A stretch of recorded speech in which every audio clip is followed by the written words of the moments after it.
Clear Production. Ashama akkam jirtu daawwattoota keenya kabajamtoota har'a keessummaa takka qabannee isinii dhiyaannee jirra. Keessummaan keenyaas pirezidaantii haarawaa kan Osfaanaadha. Abdii Roobaa baga nagaan dhuftee isin jechuu barbaada. Hamdiyaa hedduu galatoomatti waan affeerteef. Abdii muudeemee daawwattoota keenyaaf eenyu akka taate nuuf ibsuu dandeessaa? Abdiin akkuma beekamu mucaa Oromooti. Biyyatti Oromiyaa dhalatee jireenya kana caalummoota kaasitti guddateedha. Sagantaa Oromoo kana keessatti gama hedduun nama hirmaatu, waldaa hawaasa kana keessatti gama hedduudhaan hirmaadha. Gama dargaggootiin walooyaa keessas ture akka baas pirezidaantii tajaajilee jira, OCO immoo tokko pirezidaantiitti tajaajilee jira. Akkasuma mootummaa yeroo kanaa gama Osfaanaas dhufe Osfaanaa keessatti tajaajilaa jira jechuudha. Bara nagaa amata 2026f pirezidaantiin haaroonni filatame. Ati Osfaanaa jechuun organizeeshinii nagaa guddaa dhaabbata siyaasaa ka'eef danda'e jechuu dandeenya. Kan jidduugalli isaa Oromummaa ta'e. Mee gammachuu akkamtu si dhagayamu gaa pirezidaantii Osfaanaa ati dargaggeessa gurbaa xiqqaa kanaa waggaa muudamte? Dhugatti hedduu gammadee maaliifuu tokkoffaa mootummaati saba keetiif waa dalaguun namni Oromoo jecha lubbuu isaa laata. Waan ta'eef mootummaa yeroo kee kana iyyuu yeroo qabu kanarraa hawaasa kennee tajaajiluudhaa fi hedduu itti gammadaa hedduu ittiin boona jechuudha. Akkuma beekamu Osfaanaa asuma keessatti guddannee gaafa jalqabaa mootu taphataa ture, taphataarraa mootu booda gama kaamanteetaraa ta'ee waggaa 8 kaamanteetara ta'ee. Anu akka kaamanteetaraa si beeka. Isa hojjechaa ture gidduu ani taphachaa jechuudha. San booda mootu waggaa 2 dabraniif mootu seeneetiniin kallattiidhaan gargaaruu qaba jedhee murteessee baas pirezidaantii yookiin itti aanaa pirezidaantii ta'ee dalagee bara namootu pirezidaantii ta'uudhaaf dorgomee filatameetiniin amma tajaajilaa jira jechuudha. Filatamuu keetiifis nuti hedduu gammachuu qabna. Maaliif jennaan nama haarawaa alarraan fille Osfaanaan nama kubbaa taphachaa ture. Muuxannoon ati qabdus Osfaanaa keessatti akka hooggansaa qofa osoo hin taane akka hirmaataa yookaan taphataatti illee hoggaa qabdu hedduu bareedaadha. Maaliif rakkoolee takka illee ni hubata jeetiin amana. Jijjiirama fiduudhaaf illee yoo taate jechuudha. Eega Osfaanaan ijaarame amata meeqasaati? Osfaanaan erga eegalee baranaa 2026 kana waggaa 30 kabajuudhaaf deemnu jechuudha. Waggaa 29f osoo addaan hin citin har'a ga'ee jira. Barataan kana immoo waggaa 30 kabajuuf deemna. Waaw! Akkas jechuu dhagee maaliif ta'u na gammachiisu. Anis Osfaanuma kana keessatti guddadhe jechuu dandeessa taphattullee ta'uu baadhu akka deeggartuu tiima tokkootti hogguu waggaa 30ffaasaa keessaafuu beektaa Osfaanaan yeroo miilsotatti ta'u waan addaa takka gammachoota takka nu dhaga'ama. So waggaa 30ffaasaa kabajuu bakki ittiin kabajamu dammoo Oromiyaa xiqqishoo magaalaa Minisootaa keessa ta'uudhaaf mee haala akkamiin akka hooggansa haarawaatti Osfaanaa kana keessa jijjiiramni fiduu barbaaddus yoo jiraate tradishiniin itti ilaamaa Osfaanaan deemaa jiru beektaa ijoollee keessaafuu ijoollee dhalattoota ilmaan Oromoo kan magaalaa kanaatiif hedduu waan barbaachisaadha. Maaliif Oromummaa isaanii bakkeetti harkaa keessatti guddatan bakki Oromoon bakka takkatti heddumminaan nama 10 meeqatu hirmaata.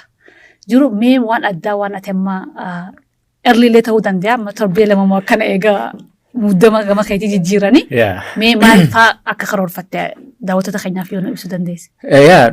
Of course bara kana immoo akka haala addaatiin kabajuudhaaf deemnu jechuudha. Akkuma ati jettee Osfaanaan Oromoodhaaf akka organizeeshinii addaa takka qaama siyaasaa tokkooti jechuudha yookiin immoo waldaa tokkooti ilaalattee waggaa 29f 30ffaa itti deemuu jira jechuudha. Osoo hin cabin, osoo iddoo lama hin ta'in, osoo waliin dhabin waggaa tokko osoo addaan hin citin waggaa kana turuunsaa dhugatti baay'ee waan guddaadha waan ta'eef waggaan kun kabajamuu qaba sirriitti.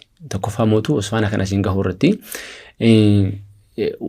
warroota umrii isaanii hedduutti laatan kan har'a lubbuun jiran kan lubbuun hin jirre hedduu jira waan ta'eef waggaan 30ffaan kun isaan hundatti yaadannuudha. Fakkeenyaaf kan akka Aashii qofaa kaasnee ture kanaan dura yeroo haasofnu namoota Osfaanaa pirezidaantii jalqabaa ture kan akka Ahmad Mudee fa'aa ture kan akka Saalaa Galmoo fa'aa jira jechuudha. Osfaanaa kanaaf rahmata isaanii haa godhu warroota lubbuun hin jirre isaaniif isaan waan isaan nu gahan kana irra dhaabbannee pirezidaantii tajaajilaa jira jechuudha. Kun immoo isaan hin jirreetiin jiru waan ta'eef waggaan 30ffaan kun ka fuulduraa qofa itti dalaynu osoo hin taane warroota dabranis itti yaadannuudha bal'isnee jechuudha. Bal'ifnee gama bal'aadhaan kan itti yaadannuudha.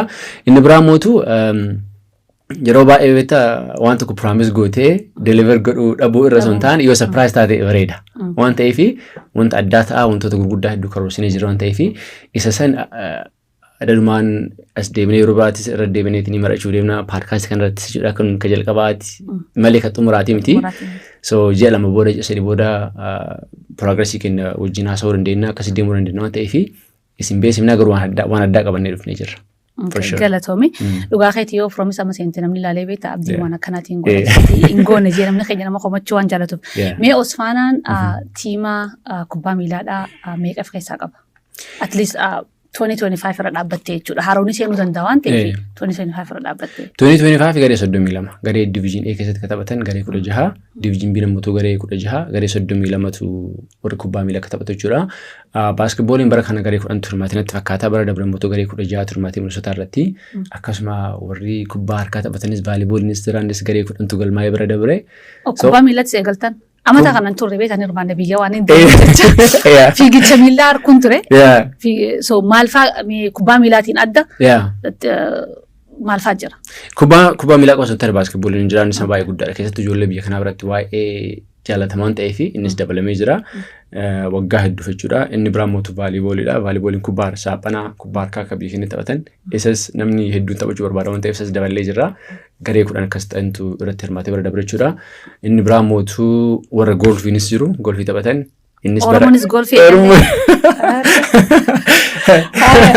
waanuma biyya beeynu barasittis dhufnee taphannaan si amma so golfiis ni jira jechuudha innis hin jira so gama biraatiin namootu fakkeenya nama kubbaa miilaa taphachuu hin barbaanne basketboolii taphachuu danda'a ka basketboolii hin barbaanne vaaliboolii taphachuu danda'a ka isas hin barbaanne namootu golfii taphachuu danda'a manguddoon jechuudha barbaadan waan ta'eef so hundaafuu waan godhan qaban torbeessan jechuudha hundinuu waan irratti hirmaatu qaba waan ta'eef torbaan tokko keessatti amma Osfaanaa keessaafuu magaalaa Minisootaatti torbee Oromoo jedhamee waamama akka yaadatti atiin ganna lama duraasa 2023 na fakkaata kan birija 35W illeen alaabaa Oromoodhaa ibsuu dandeesse waan hedduu namatti tolaati beektaa maaliif biyya ambaa jiraattee biyyi ambaa illeen waan si fakkaatu eenyummaa keessi wajjin celebrate gochuudhaaf illee tattaaffii namoota hoggansarra jiran irraa haalata gaafa san hedduutti gammannee gartee alaabaa teenya birija irratti nu ibsanii nu gammachiisuu isaaniillee yaadatama beektaa tana jechuun hirmaannaan ilmaan Oromoodhaa yookaan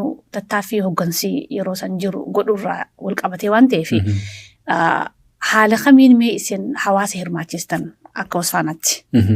So akkuma ta'etti dhugaadha fakkeenyaaf haalli isaan yeroo san alaabaas itti wanna gochuu danda'an fakkeenyaaf yeroo maagiitii makfiraatti yaadatan fakkaata so saniin dura hin taane jechuudha yoo qabaate isaantu godhee akkasumas ammootu inni kun hariiroo barbaachisa beektaa hariiroo fakkeenyaaf uummanni keenya yeroo baay'ee dalagama dalagatee gala malee siyaasa biyyattii kana keessatti hedduun hirmaatu. Fakkeenyaaf warroota Afrikaa keessa jiran warroota kantiibaa magaalaa Meerii jechuudha sitii kaawunsilii hedduutu jira warroota seenituman isaa wajjin ta'aniitiin waan san dalagan jechuudha. Nutis haga danda'ameen waan karoorfanne qabnaa waan san caaluu danda'anii yaantu jira jechuudha irra dalagaa jirra. Isallee akkuma ati jette walumaan isin beeksifna. So tiimni tokko yeroo galmaa'uu barbaadu maaltu irraa eegama? Amma tiimni haaroonni tokko ijaarame namtilleen maqaa moggaafannee Osfaanaa keessatti hirmaachuu barbaanne yoo jaan maaltu ilaalama diviizhinii irraan kubbaa halluu daawwadhu malee diviizhinii fi diviizhin biyyee irraan beekuun achuma dhaabeetuma cabcaabii yookaan harka dhabeetuma deeggartuu ta'uu malee so piroosesni isaa maal akka ta'e mee hawaasa keenyaaf. Diviizhin A fi diviizhin B garaagarummaan isaa diviizhin A baay'ee kompetitiividha baay'ee cimaadha jechuudha. Wanna dandeettii. Akka tiima dirree jechuudha. Dirree hangafa Osfaanaati. Barana amata 11ffaa yeroo akka maaliinsa I'm very fresh. Deeggartuu tiima dirree waan hin ta'eef. Nama rakkoon qabu namni hedduun dirreen si qofa miti. Deeggara hunda qaba. Deeggara baay'ee qaba. Maaliifuu Osfaanaa kilaba hangafa. Kilaba guddaadha. Geeba isaan caala kan nyaatee jiru hin jiru. Dirree keessatti mootuu namni isa caala kan jiru. Amma 25 kubbaa Osfaanaa hirmaachuu jira jechuudha. Biyya kana dhufee I think 9 amata illee himuu baadhu asumaan namni umrii heegammataa deema beekta. Amata jalqaba dhufee biyya tana osoo green card arganne wanna harkattaame travel document akka fudhanneen drive goone Toronto dheen. Which is 25 years ago jechuudha. Yeroo duraatiif gaafa san tiimni dirreeleen hin jiruutiin tiima birraa ture na fakkaata. Ammoo ijoolleen taphattu ijoolluma naannoo dirree turte. Eega si ila ammaan tanaati tiimni dirree hedduu kaadhima mas akkuma teettillee cimina kubbaa miilaa waan qabaniif so naannoo irraa himiti akkuma taphataa kubbaa maquma dirree dhawaa qabu waan ta'eef na fakkaata. Maqaafis ta'uu danda'a garuu dhugattillee taphallee numa taphata. Dandeettii taphaas qabu waan ta'eef isa mootuu deeggarsan osoo hin taane dandeettiidhaan mul'isaniiti. Waggaa Osfaanaa keessatti gahee garee hundi caala ama torba qabanii torba nyaatan jechuudha. Torba jechaan garee isaanitti dhiyaatu kan isaan dhiyaatu. Kudha takka dhiyaatan. Kudha takka dhiyaatan. Waan caalaaf. Torba moohan. Yeroo baay'ee tokko yeroo baay'ee hedduu dhiyaatanii yeroo hedduu dandeettii cimaa qabu jechuudha. Gaafiin kan jalqabatti deebi'uudhaa fi tiimni haaraan akkamitti seenaa seetti irratti inni fakkeenya diviizhin A keessaa gareewwan lama gad bu'u yeroo hundaa gareewwan poontii isa dhumaa argate gara diviizhin B'tti darlee gad bu'a. Diviizhin B keessaa mootuu kan injifatee fi kan lammaffaa bahe gara diviizhin A'tti ol guddataa deema jechuudha. Gareen haaraan dhufee Osfaanaa seenuudhaa fi jalqaba piraayoritiin kan kennamuu fi garee miseensa Osfaanaa ta'an. Fakkeenyaaf gareen 32 qabna miti bara dabre gareen 32 deebi'ee kan dhufu yoo taate gareen haaraa seenuudhaaf carraa argatu. Maaliifuu piraayoritiin kan kennamuu fi warra qara keessa jiru sani. Miseensa jiran sani. Siigalee. So yoo isaan keessaa mootuu gareen hafuun jira fakkeenyaaf yeroo baay'ee ni mudata. Fakkeenyaaf Cilaaloon ijoolleen Michigan bara dabre Minnesota irratti hirmaatanii turan. Seattle irratti mootuu hin dhufne. So garee haaraatu seeni bakka sani. So akka waiting list qabdan waiting list irraa akkasitti. So 30 ol dabruu hin danda'u jechuudha. 32 ol torbii tokko keessatti geggeessuu hin dandeessu. So maaliifuu tokkoffaa isteediyeemii hedduus barbaachisaa akkeetii ramaddiidhaan gootee diviizhinii mana guruppiidhaan gootee tapsiistutti yeroon seef hin kennu. Fakkeenyaaf guyyaa guutus from 10 AM till 10 PM taphatamaa oola. Garee dabalaa hoo deemtan mootuu biraakeettiilis harkaa balleessa waan ta'eef hin danda'amu. So ol guddisuuf fuulduratti hin danda'ama ta'a garuu mootuu guyyaan dabalamutu sirra jiraata. Guyyaa torbaa keessatti sana gochuu. Torbaan takkaa hedduu. Torbaan takka hirmaachuu jechuun namuu biyya alaa kana haalaa fi qabaame. So amma saniifin haallitti carraan tiimni haaraalleen yoo kan dhaabbatu taate akkamitti garuu. Si ammayyuu yoo agartee natti fakkaate fakkeenyaaf gareen hundi isteediyeemii taphachuudhaaf carraan argatu. Amma fakkeenya diviizhin A malee diviizhin B'n isteediyeemii keessatti hin taphatu. Garee ija qofatu taphata jechuudha isteediyeemii keessatti. Isaan gareen diviizhin B'n iddoo biraatti taphachaa jiran fakkeenyaaf dirreen faatii isteediyeemii keessatti taphatan achitti yeroo tifuuzoon isaan ilaalu deeggartoonni ilaalanii. 32 achitti hin taphatan jechuudha. 32 hin taphatan hin danda'amu. Sa'aatiin hin jiru. Gareen ija bakka namni agarreetti kophatti taphataaran. Bakka namni taphataniiti akkaataa isaan timoonii osgiyaan asitti taphachuu danda'an jechuudha.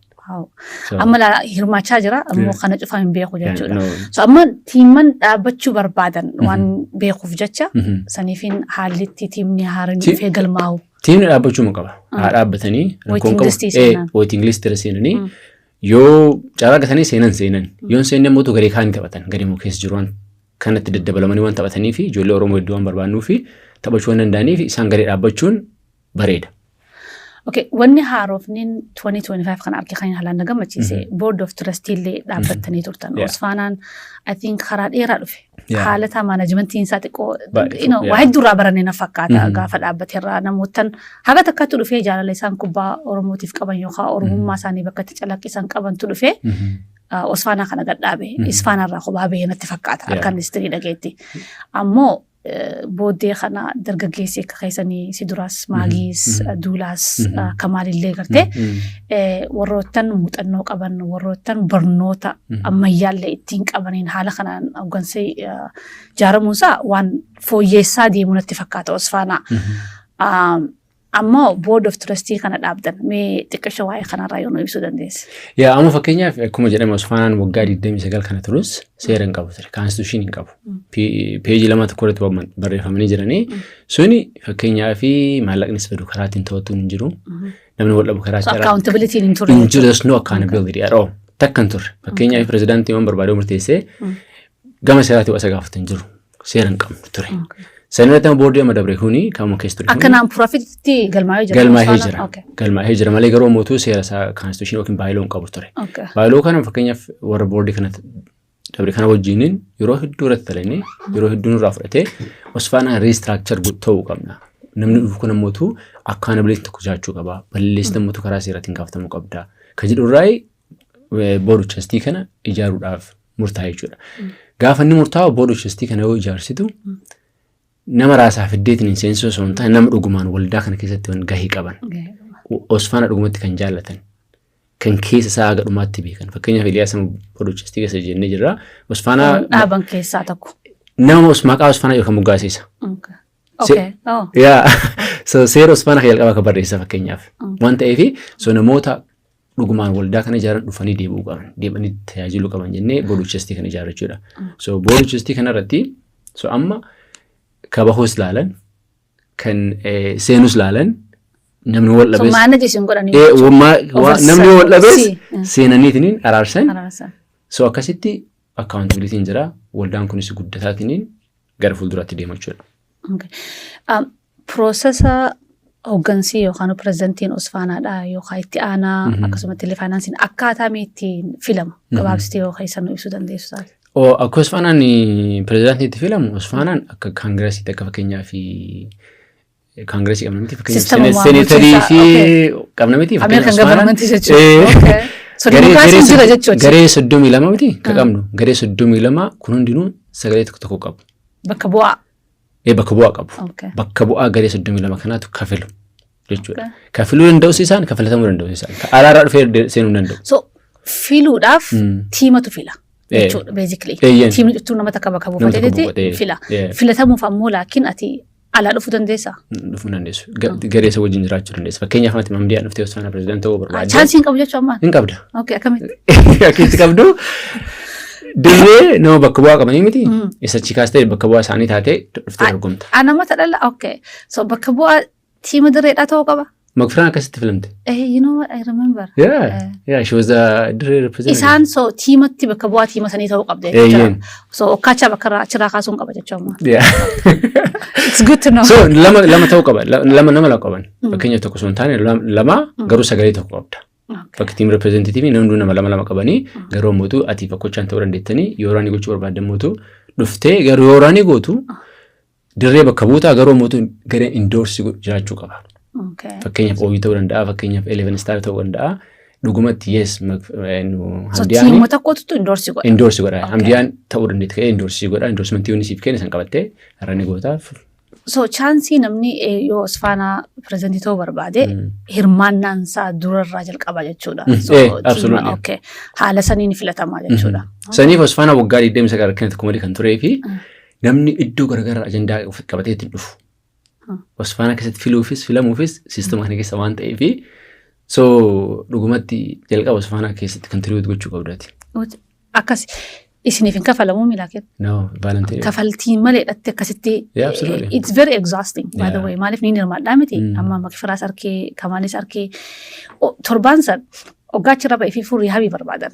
Namni hooggansi Osfaanaadha. Enerjiuma isaatu riikuub godhuudhaaf deebisee ifitti deebi'uudhaaf yeroo irraa fudhatama. Garuu si gammachiisa. Wallaahi dhugumatti gammachiisa. Fakkeenyaaf san hunda keessa dabartee uf jibbitee wal loltee warra boodii keessatti harkaan walitti seentee yoo xumuramee jiru baay'ee si gammachiisa. Manni dhufee yoo gammadee ijoollee isaa qabatee akkasitti seenee bashannanee yoo galu sitti tola baay'ee tokko. Biyyarraa alatti bakkitti Oromoon takka taatu.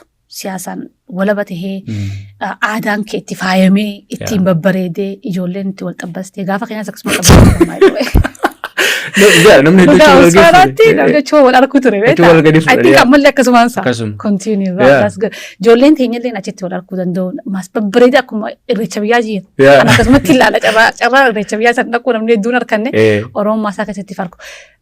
Gaaffii nama hedduu takka kan ta'e ka'anillee yeroo dheeraadhaaf qabaadhe amma carraasi qabaadhe sitti gaafadhe akkaataa filannoon sirbitootatti fiddanoo akkami baruu barbaade yeroo hedduu biyyarraa fiddane san piroosesa sanii haala akkataatti isin ittiin disishina san ittiin geessan akkami. Okay, so gaaffii bareeda dhugatti yeroo baay'ee artistii fiduudhaaf wanta barraa'eetiin lafa taa'e waan kanaa jennee qabnu illee jiru dhugaa dubbachuudhaaf. Yeroo baay'ee mootu karaa lamu fakkeenyaaf yoo dhufee jedhe fakkeenyaaf closing concertiin gatii guddaa baasa. Qopheessuuf jecha kuma 60 akkasitti baastaati. Qopheessuu qofayyuu jechuudha. Fakkeenyaaf baandiidhaaf hin kafaltaa warra taphatan jechuudha. Isaan hunda isaaniitiif nyaataa dhugaatii isaanii hoteelaa fi gagiisiillee akkasii kafaltaa. Bakki itti qopheeffamu kaansertii qopheeffamu 2030 oli. Guddaa ta'uu qaba yaa. 2030 oli. So yoo ilaalteettu fakkeenyaaf yeroo kanatti weellisaan yookiin immoo cimaan yeroo ammaa kanaa eenyu hawaasa fiduu danda'u kan revenue illee galchuu danda'u hawaasa illee boharsuu danda'u jettee ilaaluutu dirqama sana. Kana keessa komiillee hin jirti beektaa maaliif jennaan? Dirqama hin jira. Amma gaafa durii Osfaanaa an beeku. Ali Birraan bilaashii wallisuu ture beektaa? Ali Birraan Osfaanaadhaaf akka ittiin nu gumaachuu ture. Free of charge dhufee wallisuu ture. Rabbi rahmataa godhuufi. Amma immoo sirbootaaf wallisootaaf hin kafalamu. Negotiate bilaashii guddaa bilaashii hin jiru. Amma biyyarraa amma fakkeenya biyyarraa fiduun baay'ee rakkisaa ta'e. Fakkeenyaaf wallisaa yeroo hundaa interviin ta'aaf hin jiru. Waa'ee Oromoo viizaa piroosesiin baay'ee ulfaatu ture. Sababiin fakkeenyaaf amma Qamar ni jaalladha wallisaa Oromoo cimaadha. Hangafa guddaadha yeroo lama deebi'e. Hedduu waggaa lama keessatti yeroo lama deebi'e. Waggaa sadii keessatti yeroo lama deebi'e. Minisootaa godhamuu qaba sumaan baay'ee wayi. Maaliif gaafa ture Minisootaa skip godhe amma siyaatiin laga. You know why? Abshiin hin dhabne. Abshiin hin qabnu hin jiru. Wallisoonni gurguddaan akkasii biyyarraa fiduudhaaf viizaan. So isin viizaa piroosesii kana keessa harka wanni godhuu dandeessan jirtu inviteeshinuma erguu dandeessan. San qofa. Inviteeshinii ergitaa fi inviteeshinii san yoo dabarsan akka carraa isaaniiti. San gochuu dandeenya. Malee wanti dirquu dandeenye hin jiru. Fakkeenyaaf yeroo Farhaan Baddeessaa maaliif hin finnee gaafeessu akka namni hedduun gaafata. Rakkoon qabu. Inni erginaaf inviteeshinii. Okay. Kun Farhaan Baddeessaa sumaan dhageessu. Rakkoon qabu amma waadaa galuuf dandeenya. So wallisaa yeroo which is fair. Maaliif Osfaanaan namni contribute godhan jiru. Galiinsaa waan seenaarraa asuma deebi'a. Waan galii namni tikeeta bitatee seenu san gubbaarraan waceen isaa dammoo baay'ee guddaa. Isteediyeema illee maallaqa kafaltana fakkaata. Torbee tokkotti gara 70 akkas. So haala namni itti vendaroota warroottan achi waa gurguratu malee galiin gara biraatiin isin seenan jiru. Hagammaatti Osfaanaan galiin isaa tokko. Hawaasni ispoonsara fa'aa godhee namoota abbootiin qabeenyaa fa'aa. Abbootiin qabeenyaa gammaatti Osfaana ispoonsara godhan hedduun isaanii qarshii 1,000 kennu 2,000 kennu ispoonsara gurguddaa hin qabnu. Waan ta'eef wanni kun abbootii qabeenyaa hedduu qabnaaf hin seenne. Miidiyaa kana yoo bante. Gargaarsi akka ajaa'ibaa deemu. Gamanummaan yaamichi isaanii goon dhufanii akka nu gargaaran. Akka guddatuuf jechuudha. Akka guddatuuf Kana daran. Absolutely. Amma fakkeenya waa'ee duratti waa'ee kafaltii tokko kaasnee ture garee tokkoof kafaltii tokko kaasnee ture kan irratti hundaa'u kanuma. Fakkeenyaa fi yeroo baay'ee maallaqa guddaa argan maallaqa guddaa argatu isaan taphattoonni jechuudha. Isaaniin gargaara. Maallaqni fakkeenyaaf tiimni garagaraa dhufu isteeta garagaraa dhufan asitti qarshii guddaa baasan hoteelli akkasii nyaanni akkasii gareen tokko nama 25 qaba. Nama 25 waliigalatti taphataan kubbaa miilaa qofti nama 800. Kan kubbaa taphatu. Kan kubbaa miilaa qofti nama 800. Osfaanaan gargaarsa godhuuf qaba financially. Kana jenna fakkeenyaaf yoo argannu san keessaa fuudhee kenninaaf jechuudha. Ammallee maqaan san taa'amsa. Personally involve kan itti godhu tiima diree kana. Isaaniif dhengaddallee paartii qopheessineef quba qabda. Paartii sanarratti respoonsara walii sassaabuurran ture. Maaliif amatuu oggaa dhufe irrakkatan ijoolleen tun beektaa oromummaa isaanii calaqqisanii hirmaannaa kubbaa miilaa kana keessa godhanii taphachuudhaaf irra guddaa ijoolleen dargaggeessa hojii hin qabne.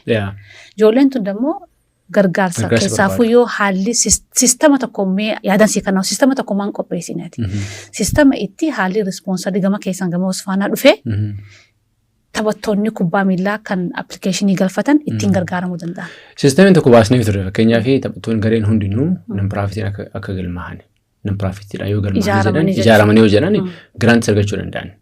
Siigalee fakkeenyaaf hammootu atisima fakkeenyaaf biizinasa qabaattee yoo dirree non-piraafitii ta'an yoo maallaqa isaanii kennite taaksii sanarratti exemption fudhatu waan ta'eef siistama san yeroo kaanfiraansii goone bira dabree guyyaa 3 kaanfiraansii goone turre yeroo baay'ilaa haaraa barreessinee boodochistii hundeessinatti waan san namni ekspertii finnee pireezentitti godhanii turan.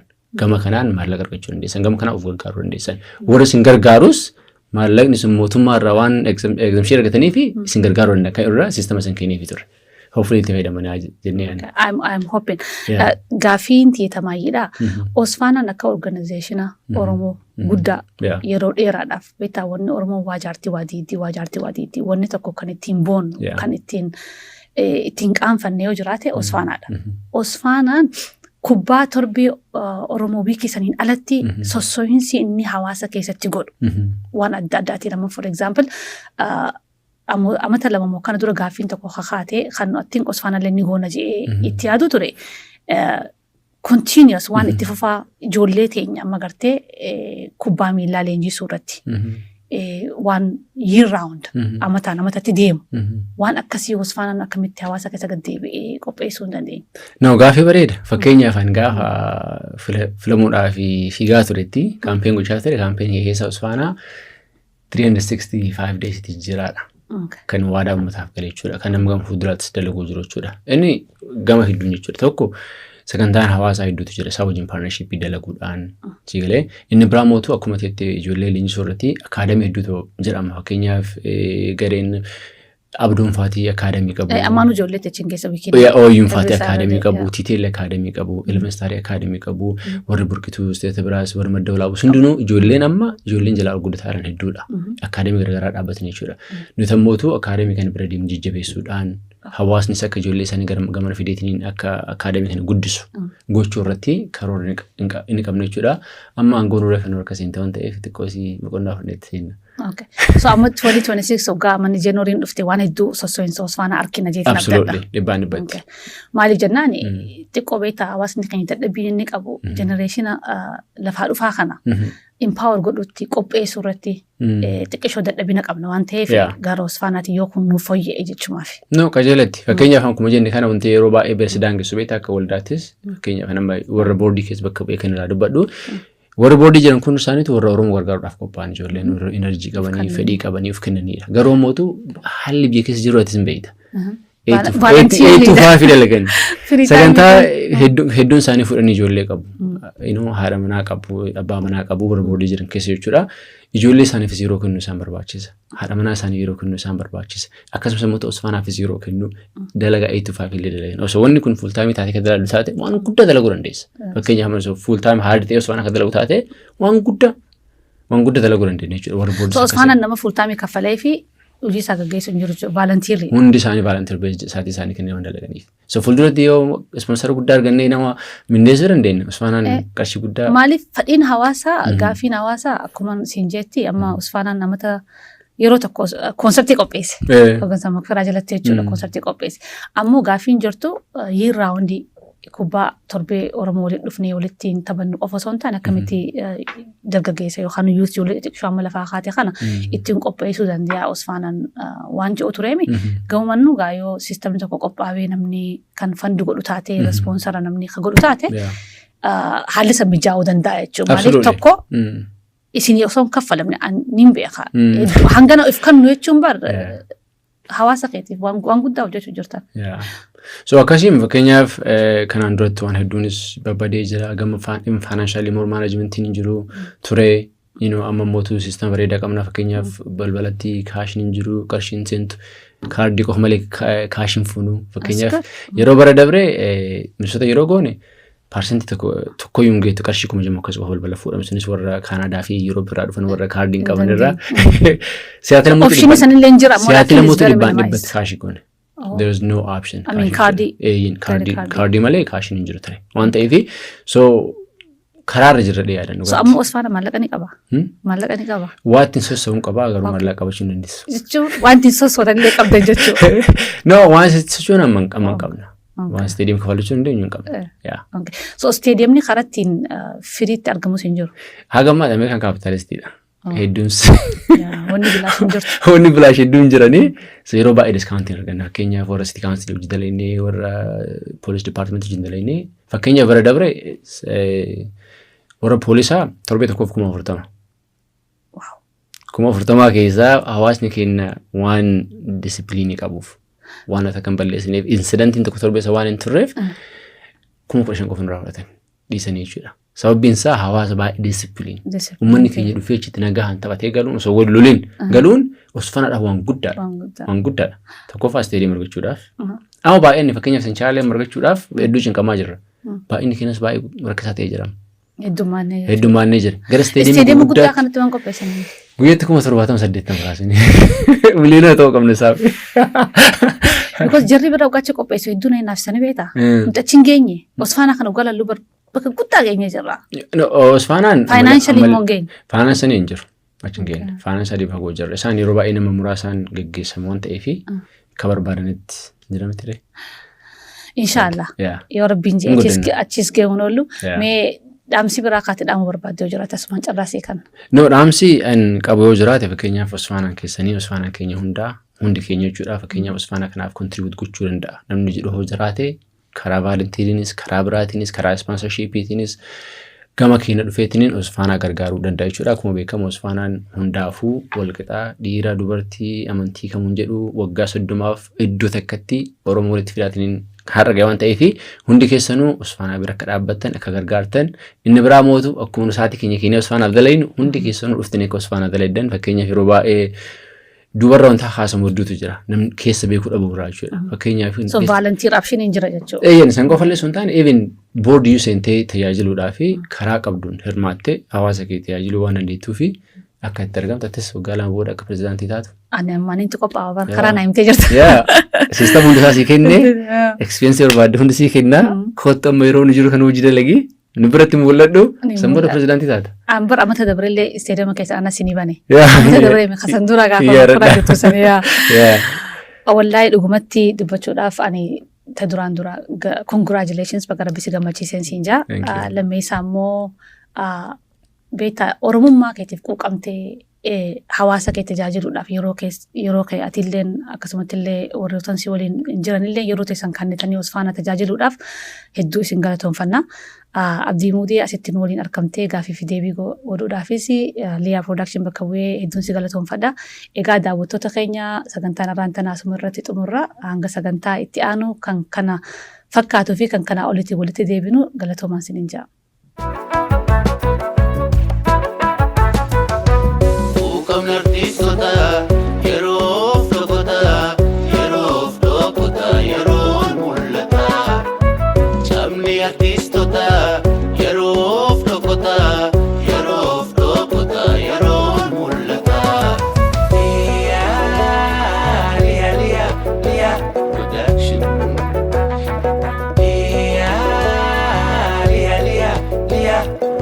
Liyaa Production.